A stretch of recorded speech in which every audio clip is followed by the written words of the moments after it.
Cool. Kind of take me through year two. What's the differences, coming into your second year here, obviously? Obviously, not getting promoted 2 days before spring. So we're a little bit ahead, compared to last year. I think, it's always a catch-22. I think you got to be very careful, though, of assuming that guys know anything. So we kind of, philosophically want to start from first base and go from there. And, really trying to challenge the older guys and being more detailed, being more disciplined in some of the things that we can definitely get better at. But a comfort factor from knowing what a lot of guys that are returning can do on the field. So we're trying to take care of some of those guys and allow them to sharpen the iron. But at the same time, really try to build more depth on the defense. And I think with some of the new additions, I think we're going to be able to do that this year. What did you see last year that you liked that you want to build on this year? I think our guys play really hard. I think you could see their confidence grow as the year went on. So we're trying to keep our edge and stay humble and hungry. And I think we can build off of that. Where we went into the season last year, I think there was a lot of uncertainty. Just amongst the guys, are we going to be as good as we think we are? And anytime you play well, I think that builds confidence. So hopefully we can continue to build on that. Having guys like Tyron, Darius, those guys return. What does that mean to this defense? I think from a leadership standpoint, it's an unbelievable tool to have in our tool belt. And I think all those guys that came back, I tell them it's their money year, man. This is their contract year, and we're one day into it. But even leading up into the first practice, they're very focused. There's a hunger about that group. So I think it's going to help set the culture moving forward as well. Year two in the defense, but having so many guys back, so many good players back on defense. I really do think they can have a lasting impact on this program. What can you do now, given the personnel you have, the experience that you have coming back, that maybe you couldn't do with this defense a year ago? Probably be a little more multiple. I think a big challenge for us is be able to change up the looks pre-snap. I thought last year we kind of got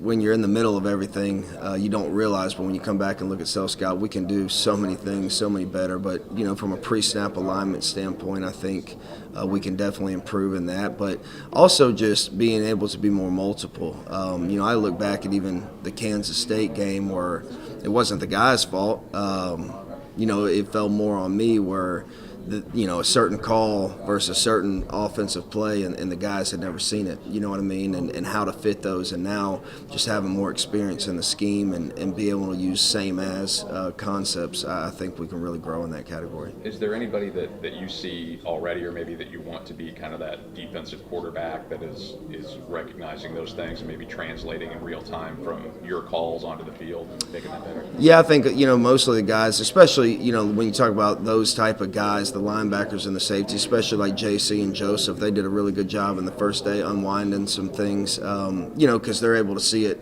better because they're deeper. So I think those two guys, and then Chad Bailey and Tyron, anytime you're in the middle of the defense and you're not on the line of scrimmage, you're able to see those things in real time and get it corrected on the field. So I thought those guys did a really good job yesterday for day one. And Eli mentioned the other day, and coaches always do this time of year, about the fundamentals, the basics. That's what spring is about a lot. But when you're looking at this spring as a coordinator, as you're seeing those basics and those reps happening, how does that, I guess, translate in your mind to like scheme and how you kind of take what you do in the spring into the film room and everything? Yeah, I think it all starts with fundamentals. Again, everything to me, once you learn base fundamentals, and really that was kind of the blessing of last year, is because everything did happen so fast. We were so simple on defense, but you could really see them improve fundamentally. And so that's the biggest challenge for me, is really start back at home base and build off of that, because once you learn the fundamentals, everything else can kind of just flow. There's only so much stuff you can do, right? And so if they can learn those base fundamentals and then carry it over from each call, and that's been the big challenge for me, is don't try to put too much on these guys' plates and focus on the details, focus on the alignments, focus on their stance, just the basic stuff that kind of gets lost in translation as the season goes on because you start harping on game planning and you're obviously preparing for a different opponent every single week. So that's been a challenge for me though, because as a coordinator and you have so many guys back, you do want to install more. And I think my staff's done a really good job of saying, hey, let's make sure we don't fill their plate too quick. Blake, go back to around the time of the bowl game. Would you have expected this many guys back? No. Just not know? Absolutely not. I mean, absolutely not. I thought, in all honesty, at least probably half of the guys that came back would be gone. It was a pleasant surprise, though, When you have that many guys coming back, then do you have to still create competition and you can't let anyone think, okay, oh, yeah, because they came back? And that's what I told them on the first day. You look at guys last year that had been returning starters that maybe lost their job for a week or lost their job. Like, we're an equal opportunity employer. And I tell them all the time, man, I love you guys, but I gotta love my family more. And at the end of the day, we're going to play guys that produce. And there's no sacred cows. We're going to take care of the guys that have over 1,000 reps. That's kind of a philosophy, especially in the front seven. The human body can only take so many hits. So we're going to be smart with those guys. We're going to keep them sharp. But at the same time, it allows these other guys to play catch up, and to prove that they are able to play on that stage. So it's a good balance to have. Is there a common thread among the guys that came back that you noticed with the way they're talking and why they came back? And what they Absolutely. I think they want to be the best defense that's ever. I mean, that's the battle cry, and I hear them talking. They want to be the best defense that ever played at Mizzou, and there's been some really good defenses. So it's quite the goal for them to shoot for. And then from an individual standpoint, I think each one of those guys, we sat down with them as a staff and showed them where they could get better and where they could improve individually and ultimately improve their draft stock. So, I think when you look at it, it's part individual and then part whole. And when you put it together, that's how you become a really good defense. Blake, obviously it's early, but who do you kind of see taking that step forward for the returners, or maybe the newcomers kind of stepping in and kind of taking a leadership role right away? Two guys that stood out to me yesterday, and I've challenged them hard, and it's probably a little bit biased because obviously I'm a position coach and we're focused really intently on those two, but Joseph and JC really stood out to me. Again, unwinding some things in a hurry that last year they probably couldn't have done.